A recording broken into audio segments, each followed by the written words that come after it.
Hi, and welcome to the Holly C Podcast, a show about expressing your brilliance with ease and flow. I'll show you how to take the woo-woo out of the clouds and apply it to real life for effortless action. This show is for world changers and future world changers, so if you know there's more to life and you're wondering what's next, this is your show.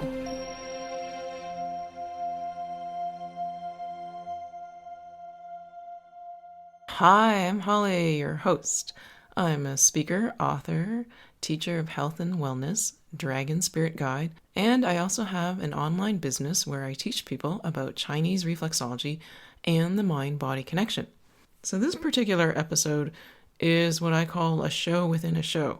This is the one that I tag with the hashtag HollyBiz because this is for those listeners who want to create a successful, soul-aligned business. So if you're at a point of transition where you're working full-time and you want to strike out on your own and do what you're passionate about, or if you are an entrepreneur and you're trying to grow your business, this show within a show is also valuable to you because I'm going to share with you my best soul-aligned tips to help you grow your business with ease and flow. In this particular episode, I'll teach you how to grow your audience, which really means how to grow your business. If you're an author, this means that you'll have more readers. If you're a blogger, it means more visits to your website, more traffic. If you're on YouTube, you get more views, more likes, or whatever metric that you use. Because when you grow your audience, then you have people who are interested in what you have to share, and eventually that can translate into more revenue. So there are a whole bunch of quote-unquote experts teaching people how to grow their online business. And maybe you've already taken a few seminars or gotten some coaching, or you've read assorted books, and you may be wondering why listen to me. Aside from trusting your own heart and soul, your gut instinct, your intuition, there's another part of you that wants more justification, and that would be your mind. So I recognize your mind probably wants some facts and figures to justify listening to me. After all, with so many experts out there, it can be totally overwhelming. How do you know who to listen to? Who can you trust to give you good information? So I'll give you some numbers. In terms of audience, I reach hundreds of thousands of people each year with my ChineseFootReflexology.com blog.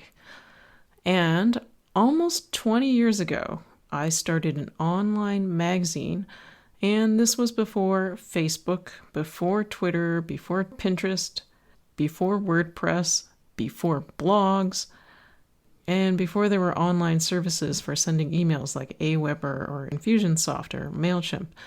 And this was even before Google. Back then, I started an online magazine, and without any of these tools to aid me, I grew the readership to 10,000 page views per month for a self-published, hand-coded little online zine. And I was doing it as a hobby while I was working full-time. So I know how to grow an audience online. If you've been listening to other quote-unquote experts and you've been working your butt off and not seeing very much in terms of results, there's a reason why. It's because you've been approaching it from your brain, from your head, and from your ego. Yeah, nobody wants to hear that. But notice as I was telling you numbers of hundreds of thousands of page views a year, which equals millions and millions of visitors since I started my Chinese foot reflexology blog. Notice how, as I was telling you about these numbers, how your mind became engaged and much more interested in what I had to say. There was a point where your heart and soul was like, yes, I'm here, I'm listening to this. But there was a resistance from your mind saying, I don't know. I've heard all this stuff before, blah, blah, blah, blah, blah. And it wasn't until I shared numbers with you, big, big numbers, that you started to pay attention with your mind. So the mind wants justification. And I told you my numbers to get your mind on board. What many of the quote-unquote experts do is, in addition to dazzling the mind with big numbers and fast results, they manipulate your emotions. They play to your ego. And it gets you excited to hand over thousands of dollars, even if you can't afford it. Because there's this raw emotional rush, like a high, that you get hearing these large numbers being thrown out. The problem is that for the majority of people, after they've paid out the thousands of dollars to the experts, and they try and do everything that the experts say, so you put your time, you put your energy and your money into implementing what you've been taught, and then you don't get results. So there's like a double loss. There's the loss of the time and the energy and the effort and the money. And the other loss is the opportunity cost, because you could have put that time, energy, effort, and money in the right direction. You could have been focusing on what really mattered and what would lead you to a successful soul-aligned business. And because throughout the entire experience where you were following an expert, there was a voice inside you, that's your inner guidance, that was telling you that all of those actions were not right for you. They were not in alignment with your soul. If you were listening to your heart and soul, you would hear that most of these experts are not aligned with who you are.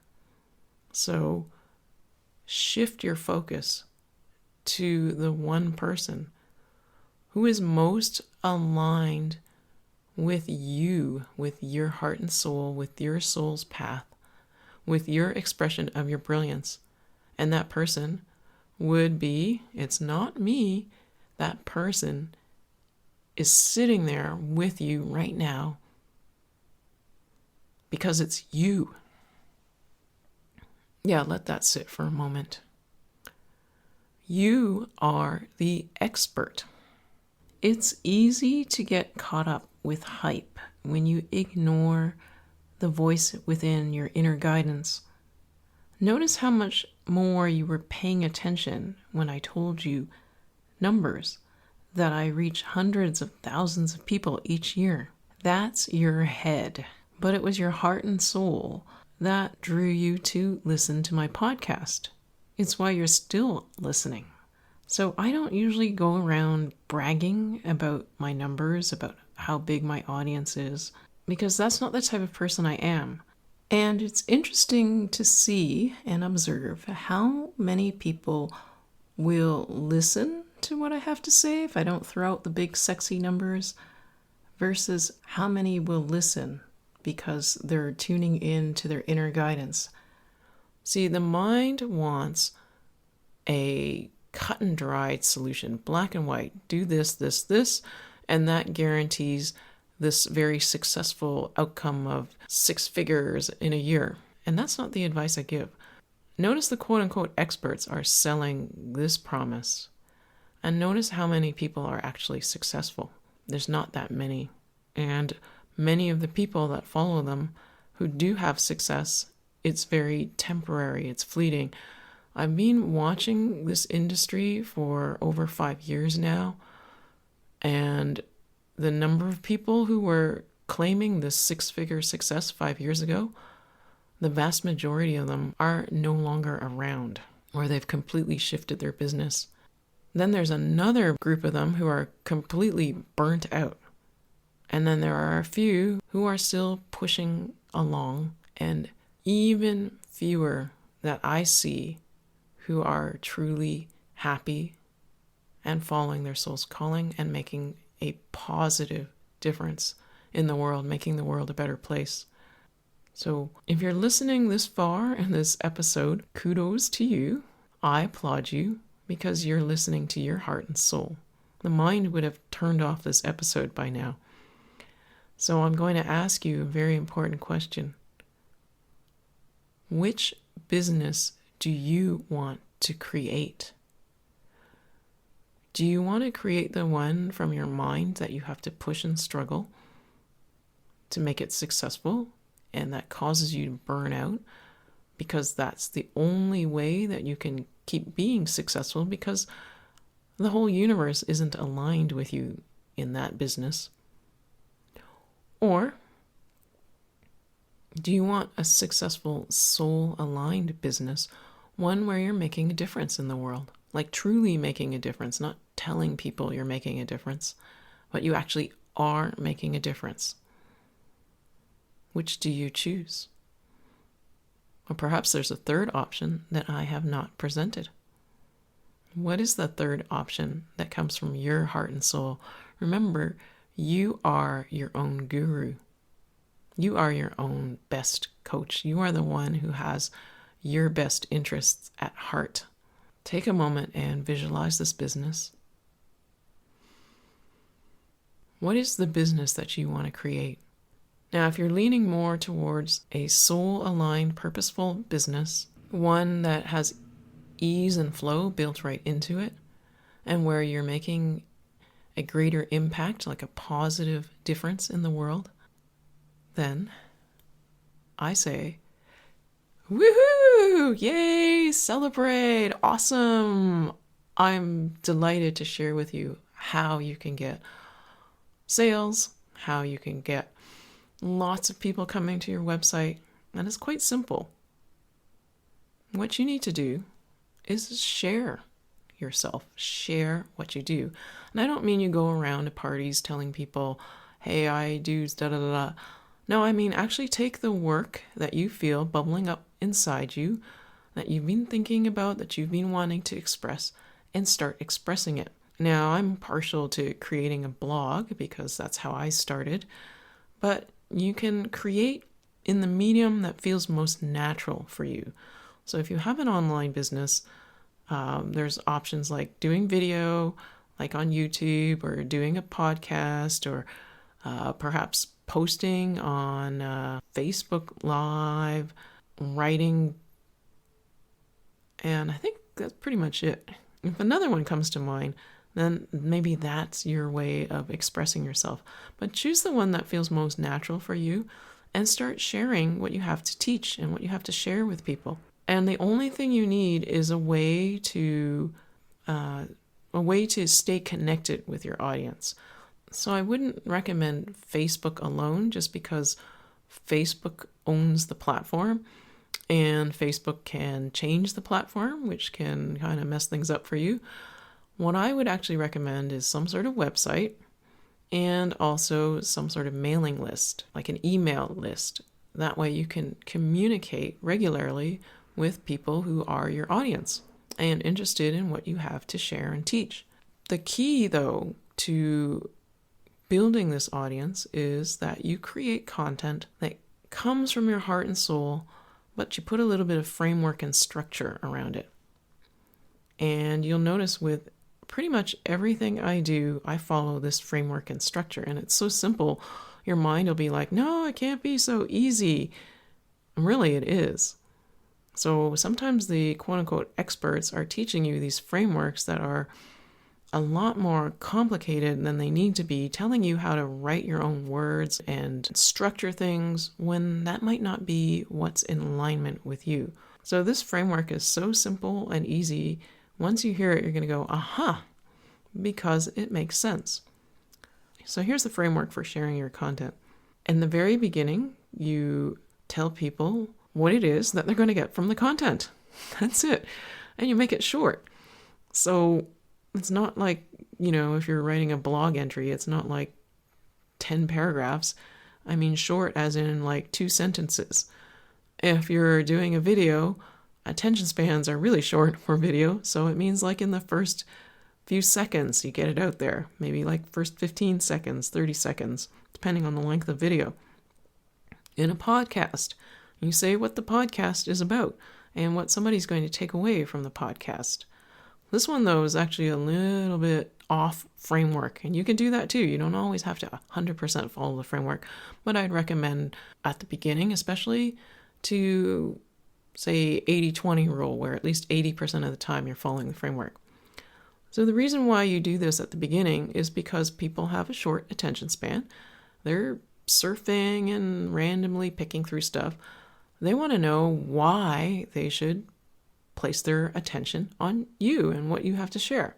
So if you tell them up front, then they go, oh, okay. So the people who are interested in it are going to stick around, and the people who are not are going to kind of like go, bye-bye. And that's okay, because the internet gives you the ability to reach hundreds of millions of people. So if some people aren't interested, that's okay. And it may not be because of you. It may just be that they're not ready for it. So you create this content that's natural to you, and the first immediate moments of that content, you tell your audience what they're going to receive from giving you their attention. And then early on too, and throughout your content, allow yourself to shine through. Let your brilliance and your way of expression to come through. Share a little bit from your life.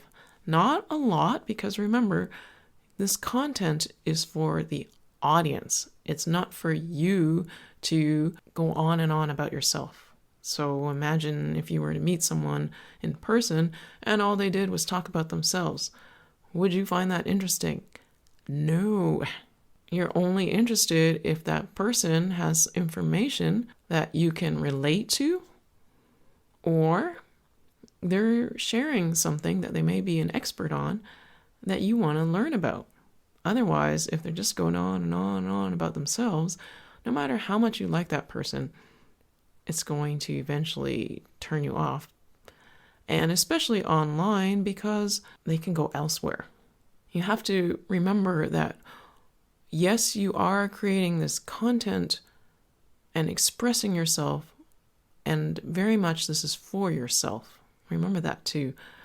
But the actual content that you're creating for an audience should be for the audience. So have the intention that if you could only be in this person's life for however long they're reading your blog article or reading your book or watching your video or listening to your podcast, what is the best information you can share with them at that time? And share it with them. Try to organize it a little bit. So I'm walking you through the framework of content to share to grow an audience.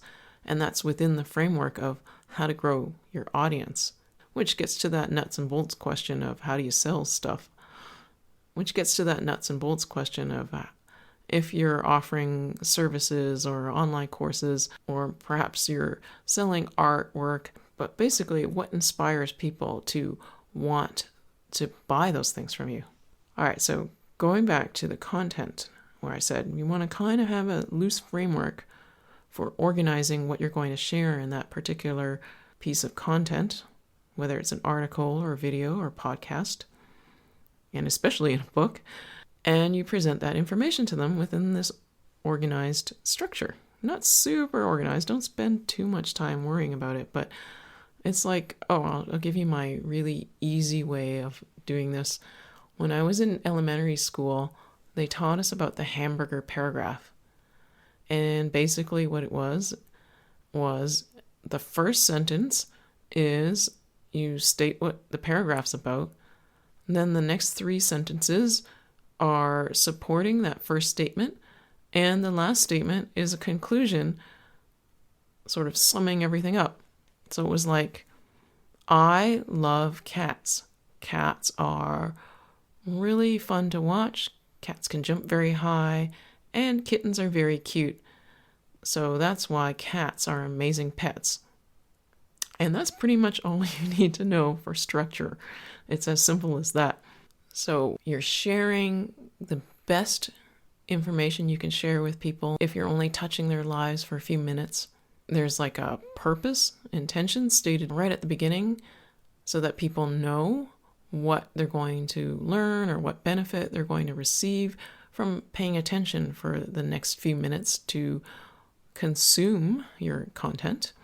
And then at the end of the content, so this is where the hamburger paragraph comes in, you want to give a little summary, and you need what's called a call to action.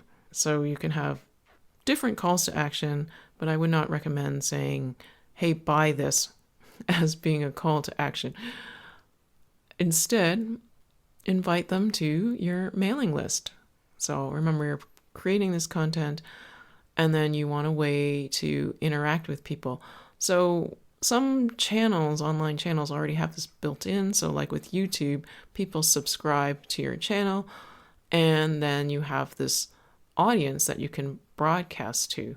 With a podcast, people can subscribe to your podcast, and when a new episode comes out, they're notified about it. But I'd still recommend building a website and also setting up an online email list, just because it gives you another tool to communicate with people. And the people who do subscribe to your email newsletter, those are the people who really want what you have to share, because what you're sharing is so amazing and so great, because you're looking at each piece of content as, what can I share that's going to make a difference in this person's life if I can only touch their life for these few seconds or few minutes? And you create content. So does that mean you create dozens of articles every month, or you post hundreds of videos every month? No, because then you can't put your best content forward if you're just cranking out tons of content. Quality matters much more than quantity.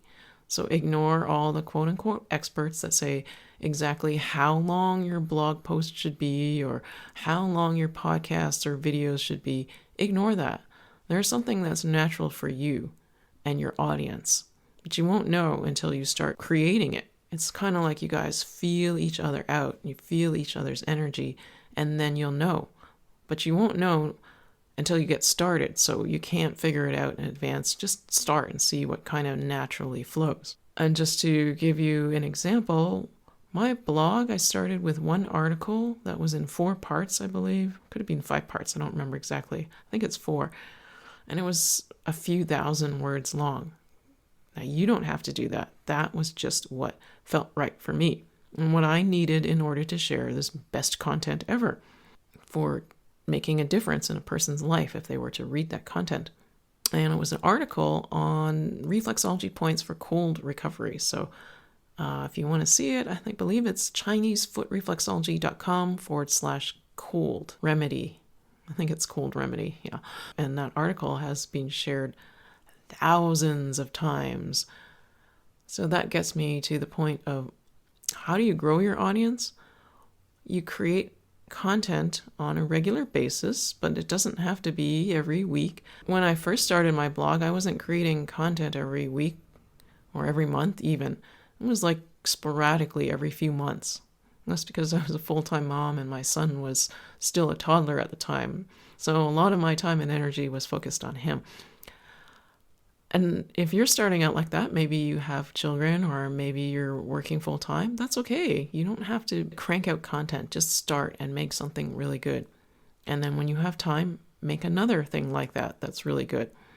So pick one medium. Don't try to do 5 at once. Focus more on the one that feels most natural to you and that you see there's like energy, and energy being the audience is responding to it. And if the audience isn't responding to it, then refocus on this framework of the hamburger paragraph and producing the best information you can share. And then every time you create new content, like you've got your email list set up, you let people know that there's new content. And this will automatically happen for those channels that have built-in subscriber functions. But like I said before, it's still good to let people know if you have an email newsletter list. Just add a little more into that newsletter. Make it interesting, enjoyable to read. Sprinkle a little of yourself into it and give people a highlight. So the newsletter is like a way to save time, so they don't have to say, go to YouTube and watch the whole video to know what it's about. They get this simple reminder that gives them a little summary of what it's about and why it's relevant to them and how it will help them. So then your newsletter is like this useful information that shares information about the information. But it's easy to read through and scan through and allow someone to decide whether they want to click on that particular content in that particular moment. And that's pretty much it. You just, when you can, create your content, follow that framework, pretty easy, simple hamburger paragraph format. Sprinkle a little bit of yourself into the content, but not too much. There's lots of information on the internet, but people are drawn to people. And who wants to read like a boring university textbook when you can get the same information from somebody that you can relate to? So you might be saying, yeah, but I've been doing this, but I have no audience. Have you really been doing this? Just re-listen. Because if what you have to share is soul aligned and is making a difference, and you believe will make a difference in the world, then when you start sharing it, people are going to respond. And the way it grows is through that regular communication to let people know that there's new content, and also through word of mouth. So just like basics, if you have a blog, make sure there's a way people can share that article. As I mentioned, my cold remedy routine's been shared thousands of times. And what that's done is that's built my audience, because when somebody shares it, it reaches, their circle of friends and family. And not everybody responds to it, but enough do that they come and want to learn more. So when you're creating something that makes a difference, people are going to want to share it because it's making a difference for them. And it's like it creates a snowball effect. So make sure your content is always there, like the term is evergreen. So it's not like you produce a Facebook Live video and then it kind of gets lost on that big Facebook feed.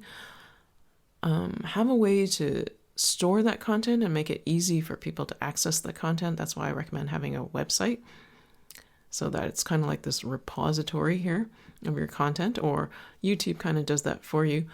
I find podcasting, the iTunes, not quite as good. There's a lot of other podcasts and distractions. But if it's your website, it's your content.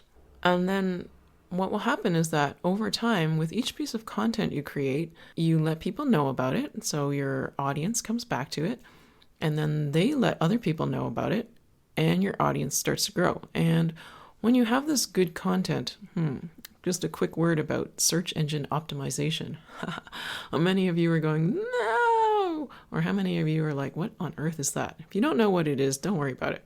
If you know what it is, don't worry too much about it, because there's so many people like fussing over Google's latest algorithms on how they rank content. Basically, search engine optimization is about creating content that ranks well on the search engines, and people are trying to game it by, figuring out what Google's algorithms are for sorting out what's going to be shown up at the top. You don't have to do anything special when you're creating good content.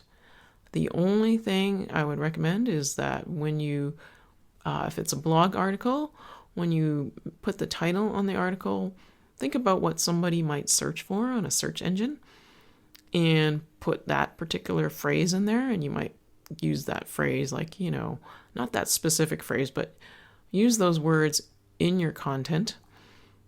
And you don't have to count how many times or where you use it. You're going to naturally use it.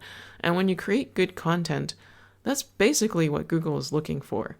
And because your first paragraph tells people why it's relevant to them, when the results appear in Google and they see that first paragraph showing up, they'll say, hey, this is relevant to me, and they're much more likely to click on it.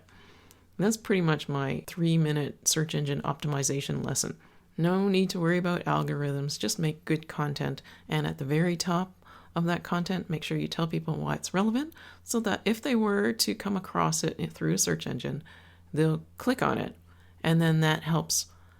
Well, I can't say specifically, I know that this is how Google's algorithms work, but I'm sure that Google looks at when content is served, how popular is that content, and that probably factors into rankings because Google wants to serve its customers good content so that people continue using Google. All right, so you've got that way then to also grow your audience because you're making good content and people are coming back regularly. You're getting a little boost from search engines because you're making good content that people are clicking on and sharing with their friends. And then each piece of content then is something that you create that can then help build your audience. And because it's evergreen, it's there working for you 24/7, always attracting an audience. Might not be huge for one piece of content, but it is enough because each piece of content is going to attract more people. And as you create content, you're going to have this library, which is then going to attract more people. And over time, you have like a snowball effect where you have more and more pieces of great content, and each one is attracting an audience. And some may be more popular than others, but because they're always living there in this repository you have, this probably your website, then they build up and attract more. And that's pretty much it. Now, here's why a lot of people don't like my advice. It's because it takes time. You are not going to have overnight success by doing this. But what you are going to do is you are going to be making a difference in the world. You are going to be expressing your brilliance, and you're going to be attracting an audience, and it will grow over time. And you're like, how much time? Well, I can't say, but I would say give it at least a year or two.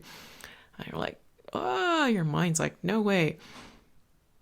But may I present what I see as the alternative? What I see a lot of entrepreneurs doing is they're listening to the experts promising the fast dollars, and they put a lot of energy and effort and their own money into that, and they fail. And then they repeat with another expert, and they keep doing it. As I've said, I've been following this industry for over 5 years now because when I started out, I wanted to know what to do too. So I was looking to these quote-unquote experts, and I met a lot of people on a similar path as me, wanting to create a soul-aligned business and express their brilliance and make a difference in the world. And the only difference why I'm here on this podcast, and a lot of them are still struggling or have abandoned or placed on hold their desire to create a business, is because I didn't listen to most of the experts. I listened to my heart and soul. And when it told me that this felt slimy, I'd go, I don't really like that. Yeah, I will say, admittedly, I thought I'd try some of the stuff. And I tried it and I felt slimy. And to me, I was like, no, this sliminess feeling, I don't like. This idea that I have to be so cookie cutter, I do not like. And I'm just going to trust in my own instincts. And the one thing I did do was create content that would be valuable for people. And that is really at the heart and soul of my successful online business. So when you look at, if you do this, you're 99% guaranteed to create something magical and successful because you're listening to your heart and soul. But it just takes longer. Maybe it takes a 2 to 3 year framework. And the alternative is chasing a quick buck that costs you time and energy, and then at the end of 3 years, you're still at the same point, if not worse off, because I've seen a lot of people abandon what they could have shared with the world that would have made a difference because they think, oh, I can't make money this way, so I'm going to be another one of those people who teaches about money and finance and sales. And the world does not need more of those people. The world needs your brilliance. So I'm going to summarize what I talked about in this podcast to remind you what you can do to grow your audience And when you grow your audience, that's basically how you get sales, because you have to offer your services or your products to people who are interested in them. And when you have an audience, guess what? They're interested in it. And that's basically it. So here's what you need. You need to have some sort of website, a way to store your content and have it evergreened. You want to have an email list, a way to communicate with your audience. And some platforms already have that built in, but I would still recommend having an email list so that you can add some extra value, sum up what the content is about so that people can decide what's relevant and interesting to them. For your content, you want to follow that framework where you have a very brief introduction that tells what the content is going to be about and why it's relevant to the audience. And then you want to sprinkle a little bit of your personality in there, because people can learn anywhere on the internet and they don't want that dry, boring stuff. They want to be able to relate to the person they're learning from. You share your content. You want to have a loose kind of framework and structure around it so that it's not just a big run-on sentence, and that makes it easier for people to digest the information. And then at the end, you want to just sum things up, kind of like what I'm doing right now on this podcast. So on that note, we're at the conclusion of this episode of the Holly C podcast on expressing your brilliance with ease and flow. And I thank you for listening. And you can also visit my website at hollyc.com for more information and for my library of podcasts. And if you want to see an example of what I'm sharing with you, you can visit my reflexology website, which is ChineseFootReflexology.com. So thank you so much for listening, and I look forward to connecting with you again soon. Bye for now.